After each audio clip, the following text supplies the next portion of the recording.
আওয়ামী লীগ সরকার একটা বড় একটা দল। এই দল আপনি চাইলেই মুছে ফেলতে পারবেন না। ইতিহাস কখনো মোছা যায় না।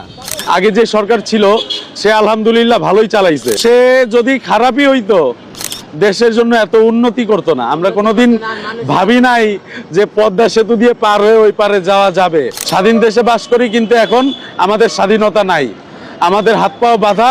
একজন ভোটার হিসাবে আমি আওয়ামী লীগকে পছন্দ করি। আমি তো ভোটটা তাকেই দেব। এখন তার যদি প্রতীক না থাকে আমি ভোট দেব না। যে উপকার করে উপকারের প্রতিদান দিতে আমরা জানি না। এখন দেশ যেই পরিস্থিতিতে আছে এটা হিসাব করতে গেলে আগের সরকার অনেক ভালো ছিল। দেশের পরিস্থিতি খুবই খারাপ, একটা জঘন্যতম রাস্তার দিকে চলে যেতেছে দেশ। 24-এর পরে ভাইয়া আমার মতে দেশের পরিস্থিতি ভালো নাই। দেশে কিন্তু আগে এইরকম কাজ কারবার হয় নাই। এখন যেভাবে গুণ খুম বাড়ছে এতে আমরা সাধারণ মানুষ ভালো নাই। আগে যে একটা শৃঙ্খলা ছিল এই জিনিসটা এখন আর দেশের মানুষের ভিতরে নাই। 24-এর পরে ভাইয়া আমার মতে দেশের পরিস্থিতি ভালো নাই, দেশ স্বাভাবিক নাই। আগে যে একটা শৃঙ্খলা ছিল এই জিনিসটা এখন আর দেশের মানুষের ভিতরে নাই। আর মানুষ হয়ে গেছে হিংস্র, মানুষের প্রতি মানুষের ভালোবাসাটাও নষ্ট হয়ে গেছে। এই যে কয়দিন আগে দেখলাম একটা মানুষকে পিটায়ে তারে আগুন দিয়ে পুড়ায় ফেললো। এটা কোনো মানুষের কাজ না, এটা কোনো মানুষ করতে পারে না। তো দেশে কিন্তু আগে এইরকম কাজ কারবার হয় নাই। এখন যেভাবে গুণ খুম বাড়ছে এতে আমরা সাধারণ মানুষ ভালো নাই। আমরা একটু শান্তি চাই দেশের কাছে। দেশের সরকার যেই আসুক তার কাছে আমরা একটু শান্তি চাই, দেশে একটু শান্তি চাই। আগে যে সরকার ছিল সে আলহামদুলিল্লাহ ভালোই চালাইছে। আর দুর্নীতি এটা তো সব সরকারই করে, কোন সরকার করে না? সব সরকার করে, যেই দল আসে সেই দলই করে। কেউ কম করে, কেউ বেশি করে।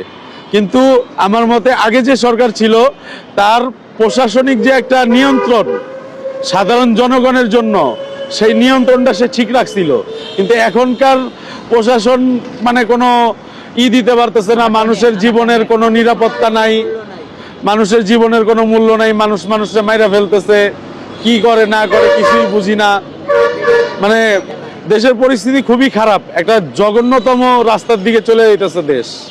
তা আমরা চাই এখান থেকে যেই ক্ষমতায় আসুক, যেভাবেই আসুক, তারা যেন জিনিসটা সমাধান করে আমাদের সাধারণ মানুষদেরকে একটু শান্তির ব্যবস্থা করে দেয়। আমরা যেন দুটো ডাইল ভাত খেয়ে বাঁচতে পারি।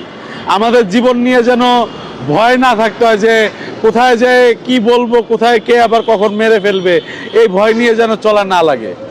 আমরা স্বাধীন দেশে বাস করি, 71-এ এই দেশটা স্বাধীন হয়েছিল। স্বাধীন দেশে বাস করি, কিন্তু এখন আমাদের স্বাধীনতা নাই, আমাদের হাত পাও বাঁধা। দেশ যেভাবে চলতেছে এভাবেই চলতে হবে। এটা কোনো স্বাধীন দেশের কোনো কিছুই না। তো আমরা আসলেই স্বাধীন না। আগে যে একটা নিয়ম শৃঙ্খলা ছিল আমরা এরকম একটা শৃঙ্খলা চাইতেছি। সরকার আগের সরকার খারাপ, ওই সরকার দরকার নাই।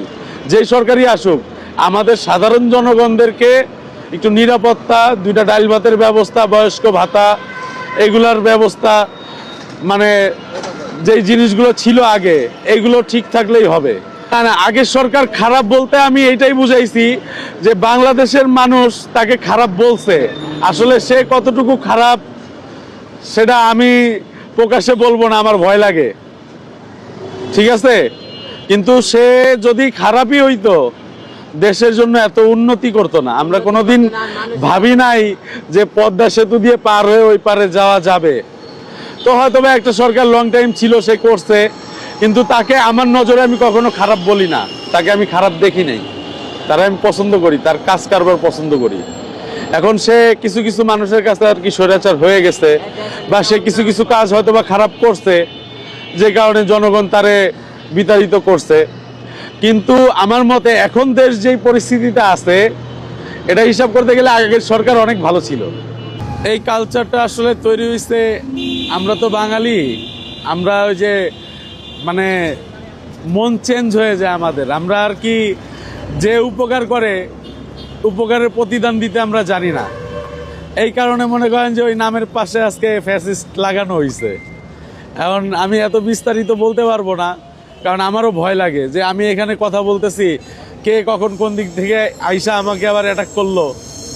কিন্তু ওই সরকারের আমলে আমরা ভালো ছিলাম, মানে বাচ্চা কাচ্চা নিয়ে রাস্তা দিয়ে হাইটা দিতে পারতাম সুন্দরভাবে। এখন মনে করেন যে চুরি, ছিনতাই, মারামারি, কাটাকাটি, ডাকাতি সব কিছু বেড়ে গেছে। কিন্তু এই জিনিসগুলো নিয়ন্ত্রণে ছিল, এদিক দিয়ে আমরা খুব শান্তিতে ছিলাম। একজন ভোটার হিসাবে আমি আওয়ামী লীগকে পছন্দ করি, আমি তো ভোটটা তাকেই দেব। এখন তার যদি প্রতীক না থাকে আমি ভোট দেব না। আর সব থেকে বড় বিষয় হচ্ছে আওয়ামী লীগ সরকার একটা বড় একটা দল। এই দল আপনি চাইলেই মুছে ফেলতে পারবেন না। ইতিহাস কখনো মোছা যায় না। 2 বছর 5 বছর পরে হোক আর 10 বছর পরে হোক, এরা আবার আসবে মাঠে। তো আমরা চাই একটু সাধারণ মানুষ শান্তি।